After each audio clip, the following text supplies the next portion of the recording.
Welcome to the Credit Union Sales and Marketing Podcast. Your hosts, Bill McKenna, Paul Robert, and special guests discuss ideas for creating alignment in your sales and marketing efforts and ways to accelerate growth. Now let's get started. Welcome back to another episode of the Sales and Marketing Podcast. Hope you're doing well out there, Paul, today. Yeah, doing great, Bill. How you doing? Doing well. Hey, we have a special guest with us today. His name is Scott McKenna. It's a similar last name than mine. That's because he's my son. And without just bringing my son on because hey, I want to have my son on the podcast. That will be fun. Scott has a little bit of experience that we're going to talk about today. So Scott, why don't you introduce yourself, tell us about what you do, and maybe even touch a little bit about how you've been involved in some credit union stuff over the years. Yeah, thanks for having me. I am probably one of those rare youngish people that actually has about 20-some years worth of credit union experience because obviously a lot of credit unions lack the ability to reach young people. I kind of got in when I was very young, and they were very helpful to me in my journey of kind of getting some resources as a full-time musician that I was for so many years, and ended up getting my first traveling vehicle with them, and just really appreciated their desire to help people be smart with money. And so that's kind of how I got into it. And then now I own a company called Scaling Creative, and our main mission is to just help people get attention with video. So no matter what you're doing, whether you're selling a product, whether you're selling a service, whether you're a credit union, the name of the game is attention. If you don't have attention, you don't win. And so we just try to help people in whatever capacity we can to just get attention and then let them do what they actually do best. Excellent. Yeah. And when we had years ago talk about attention, we were involved in some things back in the day when Ustream. Yeah. You guys, those of you that might know what Ustream is, we used to do something probably called, no one knows.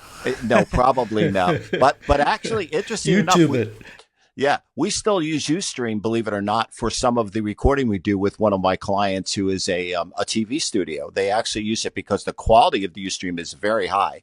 But most people don't. But we used to do these concerts for financial literacy where we thought we were so leading edge, right? We were streaming live concerts that credit unions were sponsoring, and used to do them in high schools. And boy, that was a lot of fun, wasn't it, Scott?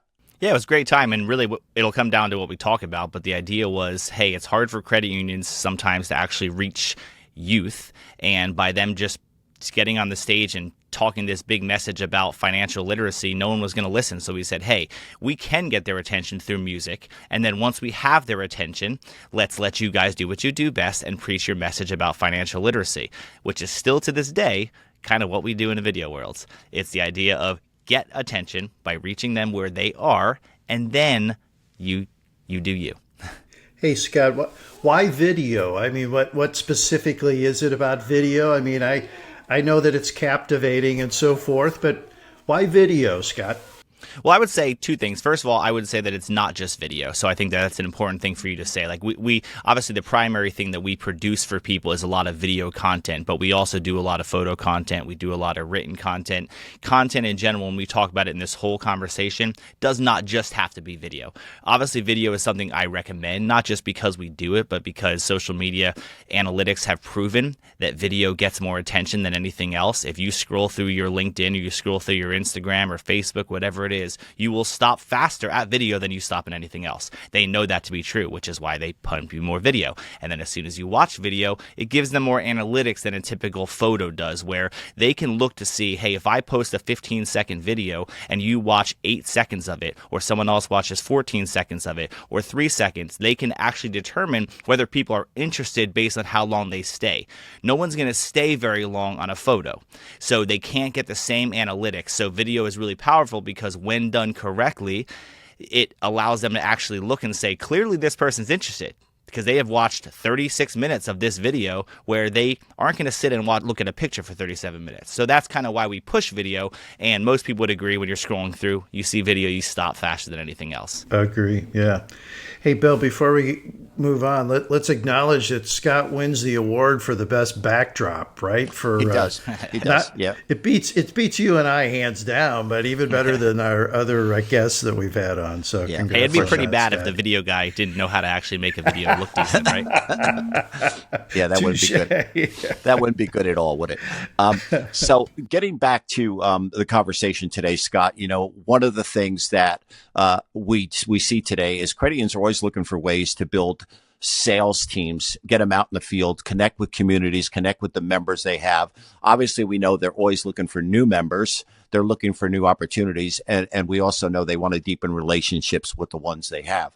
So one of the things that's talked about quite a bit these days, I find more and more credit unions having these conversations, is how do we create a business development team, and what kind of content should we be creating for that team as they get out in the field? They certainly do sponsorships of events, but what's that look like? Maybe, how do we make sure we maximize those investments? What about the people in the field? What about how they use LinkedIn? The content they produce. That's something Paul and I are always looking at. And Paul's role with the team, and Paul, maybe you could touch on that for a second, is we do a lot of brand development work, as you know from our previous podcasts. But Paul really makes sure that the people understand the messaging of what the brand is about, the visual part of what that looks like, but also tying that together. So the messaging, if you ask someone what makes you different, what makes your credit union different, they don't just say rates and fees, right, Paul? It's more of that whole brand perspective. Yeah, and it's not scripting it. It's just being able to comfortably say it. So, Scott, what do you think about the whole business development approach? It's a critical part of what a lot of our credit union clients are focusing on doing. It's a big part of their branding. What's your perspective on how to do it the right way? I think the most important thing I would say, the number one mistake that I see people make no matter what your target you're trying to reach, is understanding that your target market is not necessarily in the place that you like spending the most time. So when we talk about a place like LinkedIn, for example, LinkedIn, if you're just straight up a credit union trying to get the attention of a younger demographic, you shouldn't care less about what really you're doing on your company's LinkedIn page, because the younger audience that you might be trying to reach might not spend all their time there. And more importantly, you don't get a lot of reach these days with company pages on LinkedIn. Now, if you're trying to reach a very young demographic, when I say young now, I'm now almost 40, but basically younger than me. A lot of us are on Instagram, or a lot of us are on TikTok. A lot of us are still in Facebook because of groups and all that. It's important to realize that when you truly know what audience you're trying to reach, you have to learn how to understand where that audience is. Because too many people, let's just say your favorite thing to use is LinkedIn because you spend the most time there. That might be something you enjoy, but if your audience is not there, it doesn't matter whether or not you dislike Instagram or TikTok or something else, you still have to be there. Because if you know that they're there and you're choosing not to just because you don't like it, I think you're making a huge mistake. Now, in the credit union industry, there's obviously lots of different sectors, right? It's like, yes, there is absolutely great ways to use LinkedIn to reach these different groups, and specifically with personal brands reaching those groups. But there's not like a one-size-fits-all approach, and I think that that's the most important thing to notice, is that if you actually are really trying to do a lot more video content or photo content, just social media content in general, you kind of have to understand that not only do you have to be everywhere to a point, but you have to understand that every message in the different platforms has different audience behind it. I always use the example that if you were going in tomorrow to do a presentation for a group of millionaire CEOs that are 80 years old, and then the next day you were going to do a presentation to a group of elementary school kids or high school kids or college kids, you would not talk the same way, because you understand that the audience is different. But so many people love this idea of, let's get lazy, create a piece of content, do a share all to all platforms with the same words, with the same captions, with the same everything, and then they say, we really only have success on this platform, so that's all we're going to care about. Well, the reason you had success there is because that's the only one that you natively spoke their language in. And that's because that's the only one that you actually like being a part of. So it's so important, and it is difficult. I'm going to be honest. It's difficult because you have to actually learn how to speak the languages. You have to get people that can do that, or you have to hire people that can help you do that. But there is not a one-size-fits-all approach. So the approach that I'd recommend for a business development is very different than just a credit union reaching a different demographic. How do you know where your members are or where your potential members are? I love that concept, Scott, but how do you know that? What are ways to other than guessing or trying all social platforms and then figuring out which one works best? What's the best way to figure that out? That's a great question. I mean, it's the first option is, hire a company that obviously knows what they're doing for that. But the better thing is talk to your people that work at the credit union. And it doesn't mean that you have to put those people in charge of that thing. But if you have a bunch of 20-year-old or 30-year-old people working at your credit union, have a monthly meeting to talk about, hey, what are some things that we could do to get your attention? Because we need to get more people like you. And it doesn't mean that you have to give them some executive role or that they're even going to be the people posting on social media, but utilize the people you have. Or if you're a 70-year-old or a 60-year-old and you have a 20-some-year-old kid or 30-year-old your kid, best research. Watch what they do. It's amazing what happens when you actually sit near a youth kid and not spy on what they're doing on their phone, but watch how they use their phone. It is vastly different than the way that you use your phone or the way that you go through things. You start to see how quickly you have a tiny bit of time to actually get their attention. And you better do really good in those first 3 seconds because they won't even give you that many. But asking the people to, because it is hard because the audiences also continue to change. TikTok is extremely popular now, but TikTok is actually going to start getting older and older. What happens is a great new platform comes. All the people want to leave and get to the young kids, because they're like, finally, my parents aren't on this one. And then the parents start to use it, and then it gets older, and then they go to the next thing, and they go to the next thing. So it's important to realize that like the demographic years and years ago of Instagram, for example, might have been 18 to 25-year-olds. Now, one of the largest demographics in Instagram is in their 40s. So it's like understanding that it changes and being okay about the fact that you may master Instagram over the next 2 years, and then it may change entirely. Their algorithms may change entirely, and it might not work anymore. But the only reason attention leaves a social media platform is because some other platform grabbed their attention. So understanding, I don't care how much I had success on this platform. If a new one comes about and my target audience is spending all their time there, I better do everything I can to learn it and understand that if I'm the first credit union there, I will win, period. Yeah, that's great stuff. And, it's interesting. And Paul, I want you to touch on something Scott said a second ago, about tying this all together from a brand standpoint and the messaging. But one of the things, so Scott, isn't it interesting? What I've seen so many times is, as working with credit unions, they hire new people, new marketing people, whatever. And many times we see them hire somebody. Here's our new social media person. And they, no offense, but they just came out of college and they use the social media platforms, but that doesn't mean they know how to use the social media. And they don't many times have the budget or the support from the senior teams to spend the money to do what they need to do. Fantastic point. And I think two things I'll say with that. The first is 100%. The amount of people that I see that on LinkedIn are a social media manager, and it's comical that because I'll do coaching and consulting with companies, and we'll talk about their social media, and I'll talk with their social media person and in my head be thinking, how did you get this job? You don't have you don't have a clue what you're doing. And it's like, but here's the difficulty. If the CEO or the person that hired that person has no clue about social media, they have no way to determine if that person knows about social media either. So they simply hire the person because, well, they've got to know more than me. They're 25. And then they basically tell them to do something.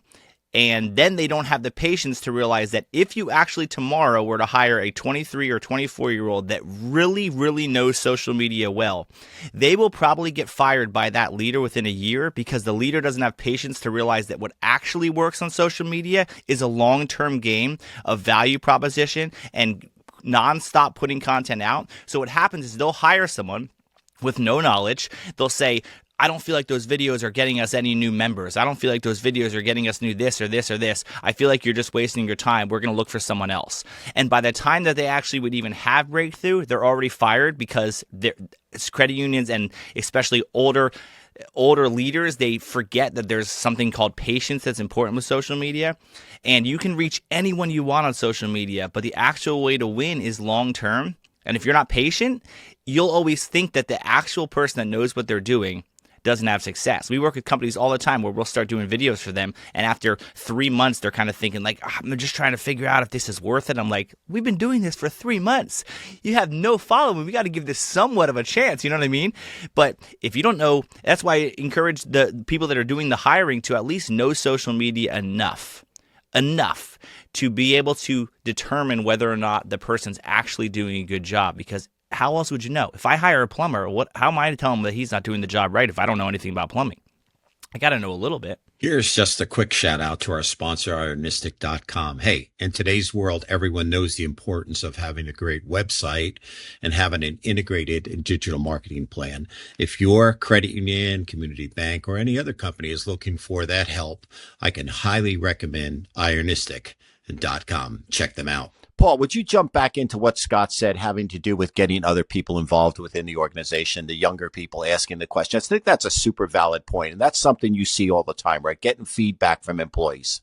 Well, two things about it. One is tangential, but we see that, Scott, also with hiring new employees. If we want to hire newer, younger employees, let's talk to the younger employees that we currently have and find out. So it's interesting how a strategy for hiring can be the same as a strategy for marketing and attracting and drawing business development, in other words. What do you think, Scott, about the idea of, I love your reference to the long-term game. And in credit union land, we're not used to that, to be quite honest with you, from a marketing standpoint, right, Bill? I mean, it's you do a campaign on Tuesday, and by next Tuesday, you've got ROI on that campaign already. That's kind of the world that we've lived in. Talk to me like I'm that CEO, and I'm not the 70-year-old, Scott, so don't think that you're talking to your dad here. I knew that was coming eventually. I heard him refer right when he started about the old guy or whatever he said, and I'm like, exactly. Whatever. Let's move on from that. But help us have that conversation, Scott. I mean, because maybe it's a balance. I don't know. I don't mean to put words in your mouth, but how do you have that conversation with the CEO about the long-term game?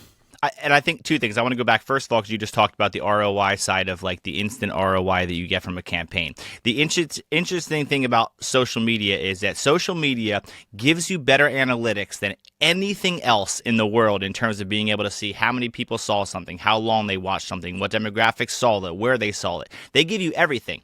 The problem that social media has in people's head, I think, is that you don't necessarily know yes, you can track a link. You can track someone clicked something on social media, brought them to that, blah, blah, blah, blah, blah. That's all great. The thing is, who's to say that I may have saw 6 of your random social media posts over the course of the last 5 months, and 6 months later, I actually decided I needed to get a car or a house, and I think of you and I'm like, oh, what was that credit union? I'm going to go contact them. When I walk into your branch, I didn't say I saw you. I might not say I saw you on social media over the last 6 months.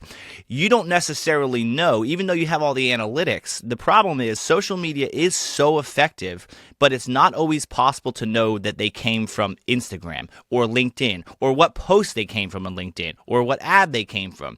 So there is immediate ROI with social media at times. You just don't always know it, because the only way that you'd actually know your immediate ROI is if you turned off all other marketing and every other platform, ran social media only, and then you could say, okay, clearly all the growth we've had recently was from social media.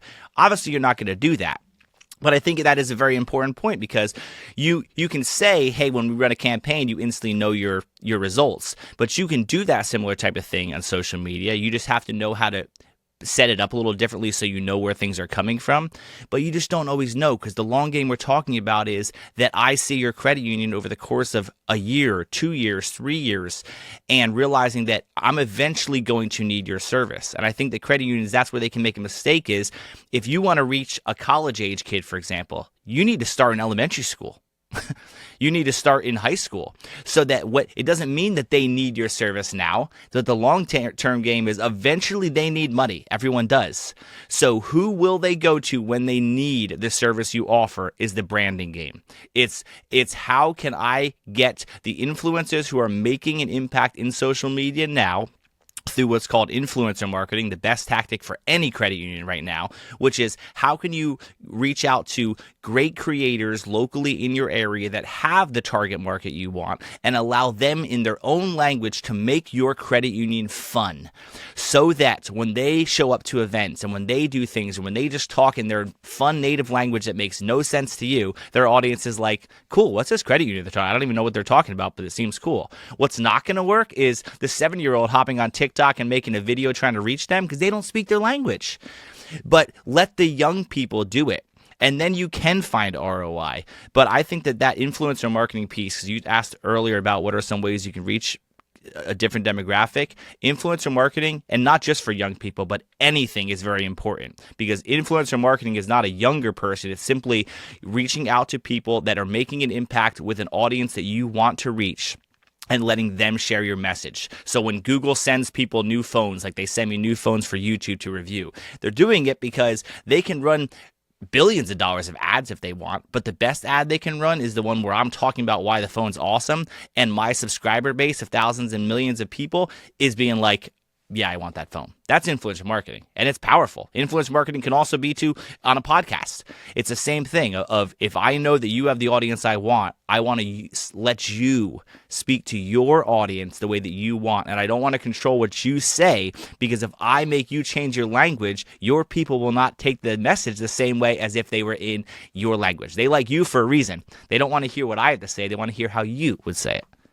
Yeah, love that. Hey, Bill, that makes me think back to Jason at Reviews Up, who we had on our podcast a few episodes ago. This idea of having the influencer. In Jason's case, it was positive and not so positive, but certainly as Scott's talking there, I was thinking about the importance of that positive influencer and how we need to keep a finger on their pulse and really keep focused on what they're saying and doing. And I think that's an interesting point, because one of the things, Scott, that we're finding more and more of is credit unions are doing a terrible job with their online reviews. And who in the world doesn't go to buy a product or service without looking at the reviews? When you've got 2.3 stars or 3 stars in something, no one eats at that restaurant, or no one goes and stays at that hotel. And, really your brand is the people out there that represent your brand. One thing you touched on too, that I think credit unions do a really good job of, and they should do a better job, are referrals. Because referrals, many times you refer someone to a product or service because of your experience with it. And I mean, I've seen a million credit unions try $5 to, for a member that joins. That's not going to work. It's a one-time thing. What is going to work is content that tells them why it's so good, or you saying to them, I saw this Joe, you're buying a car. I was just talking, and my credit union does a great job. Matter of fact, they just sent something about buying a car. Would you like to check that out? That may be a piece of video content. Scott, so what do you think about referrals? What could credit unions do a better job of getting referrals from existing members to other people? 100%. And referrals, that's why influencer marketing is so powerful. Influencer marketing is getting someone else to refer your product. That's why word of mouth. We all agree that word of mouth is the best. There's a reason why there's groups, local groups, like in the area I live, for example, local Facebook groups of people that just live in this area, and they could go to Google and look for a plumber. But what do they normally do? They post, does anyone know a good plumber? They want to know who people trust, and that's influencer marketing. That is what influencer marketing is. It's getting other people to talk about your product. Now, first of all, you have to have a great product, or else no one's going to talk about it. That's a given. You can't speak about the fact that we're people friendly, and then you go in and Karen at the front desk is a miserable person. You have to have a great experience. No one's going to write reviews that are good if you don't do a good experience too. But exactly, referrals are huge. But yes, a referral, it has to be worth it. The amount of times that, I see some referral like that, right? Like, send this link and your friend gets $50 off. Well, what's in it for me? I want money, and you should give them money off. Like I own a pressure washing company. That's what we do. We give you a gift card. They get money off their service, but you also get a gift card as an incentive for sending it their way, because there has to be something in it for the person referring. So maybe that's just a monetary value, right? That they're paid as, influencer marketing. You can pay for a campaign where someone talks about your stuff highly, whatever. But yes, there has to be some sort of reason that people want to refer you, because you're not always, very rarely, you're just going to find the super fan that's like, I just love what they're doing so much that I don't even need money for it. That works in a product. Like, if I really love my iPhone, of course I'm going to talk highly about the iPhone, whether I make any money from it or not.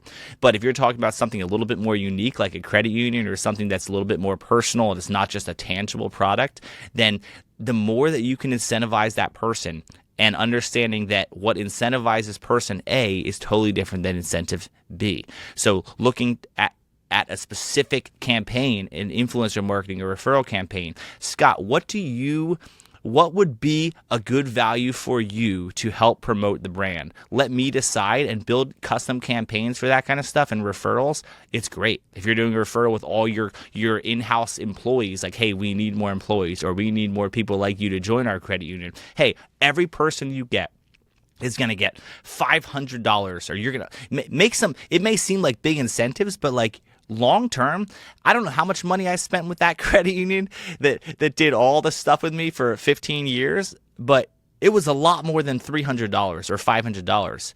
And if you make an incentive big enough, people will bite on that incentive, and then it's going to actually get the result. Yeah, it's a good point. Yeah, for sure. Yeah, I think this is such an interesting conversation, because this is one that, man, you could just go on forever. And Scott, I think in the future too, we'd love to have you back and talk about some other specific things having to do with video content, and what's happening. I love how it also ties in what you're talking about employees, getting them involved and getting those younger employees thinking.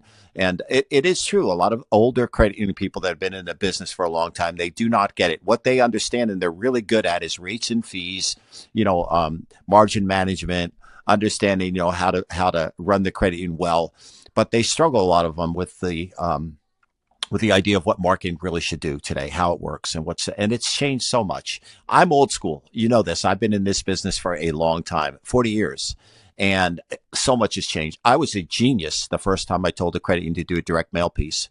They were like, "Wow, direct mail, you are so smart." But and I certainly don't know everything today either. But I know that there's a lot of great people out there that really do. Paul, any other thoughts on this one? No, I think, Scott, where we started was kind of in the business development area. And let's just wrap up on that, if you don't mind. I mean, our credit unions do a lot of really great stuff in the communities. They're heavily involved in charitable events and sponsoring different things and so forth. We see photos a lot of time. Don't see too many videos. We see a lot of photos of that. But what are your thoughts as far as how maybe a credit union can amplify that part of their marketing and their branding? Anything come to mind when you think about ways to do that? Yeah, and I think that is the number one content that I preach to people, is the idea of showing the impact that the credit union is having in a local area, or even national if they're larger, is crucial. Because like you talked about earlier, it's not really that big of a sell now for you to say, I have lower fees, or I have lower this. Like, everyone has the same stuff. Every bank, every credit union, essentially, to a point, offers the same thing. It's financial services.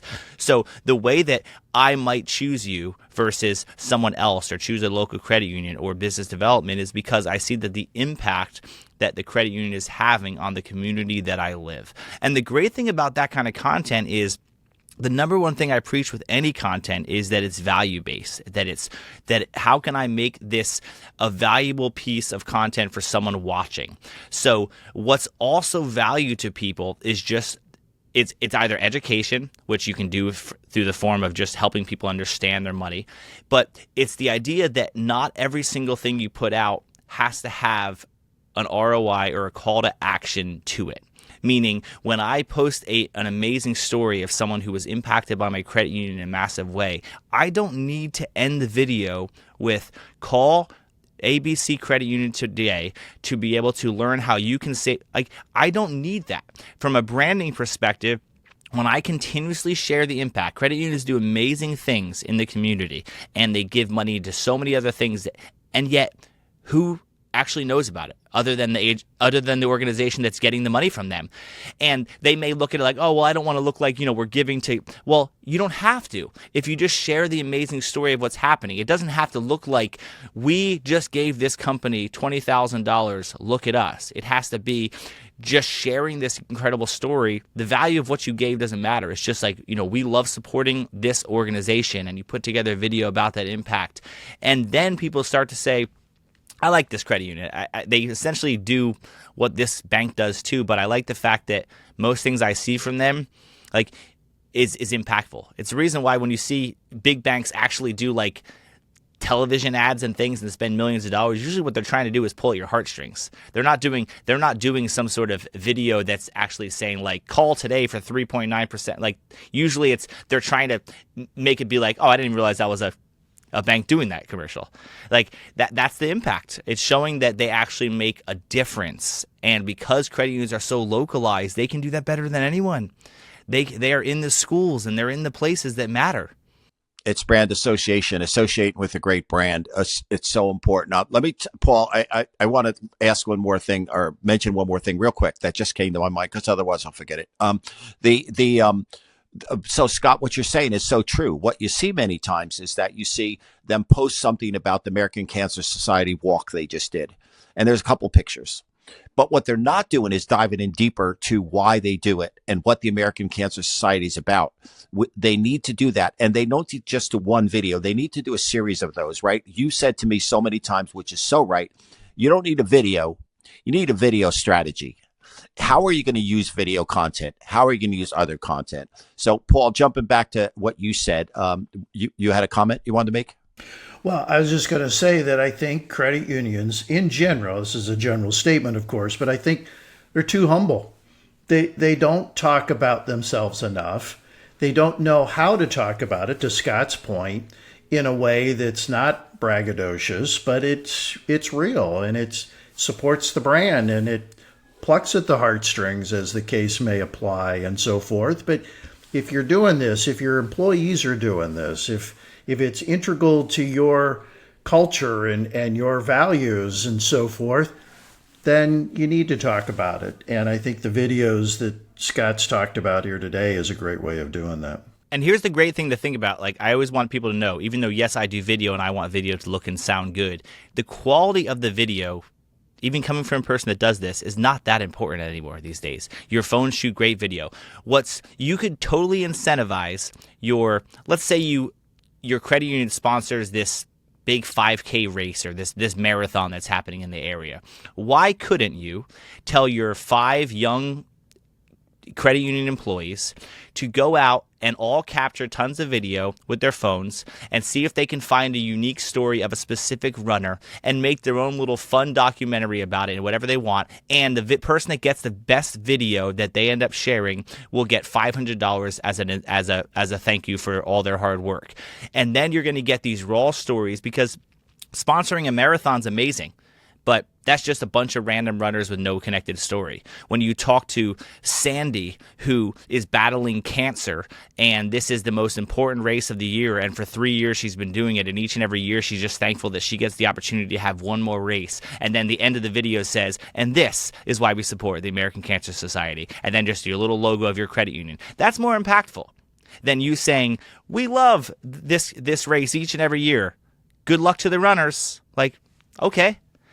But if you can get 5 people to, hey, find one unique person at the start line before they go, ask them their story, just bring around, people are used to this and they love highlighting themselves. And here's the great thing about it. When you actually share that story, Sandy's going to be so pumped that oh, wow, they used my story. What's she going to do? She's going to share the video. And then what are you going to do? You're now getting in front of Sandy's audience. And what didn't you have to do? Run a campaign that said, if you need 3.9% APR on your car loan, we're here to help. Because Sandy wants to get the car through you that she needs anyway, because she likes that you cared about her problem. It's just not. It just doesn't seem that hard. And you can charge them 4.5. You don't have to charge them 3.9 because they don't care. Because Wells Fargo did it for 0%, but they don't like them because they don't care about that race. Right. That's the whole point. Is you're not going to win on the products you offer. You're going to win on the service and the care that you have for people. And no one can do that as well as a credit union, regardless how big they are. Much more than a large organization that really is not boots on the ground. Yeah, it's really good stuff. I love this. We could talk for another 2 hours, but we're not going to. So Scott, it was great. It was really great to have you today. Paul, as always, great conversations. We're looking forward to at some point having you back again, Scott, to talk about some more things. I know Scott's been with Paul and I as we've done some of our seminars around the country. He's actually come with us and recorded some content for us. And as a matter of fact, a quick little shout out to Scott and Scaling Creative, who are the actual producers of our podcast. He's allowed us to use the tools effectively that we have and figure out a way to make this podcast decent. So thanks again for tuning in today. We'll have another episode on next week. And remember, the podcast is a weekly podcast, so you don't necessarily have to listen to every episode, although we'd love that. And we'd love you to share that with some people that And as Scott said, some of those other people, let them know about our podcast. So, Paul, any closing words? No, great stuff today. Thanks, Scott. Great seeing you, and thanks for your input. And I'm sure our credit union audience appreciates it too. Thanks, buddy.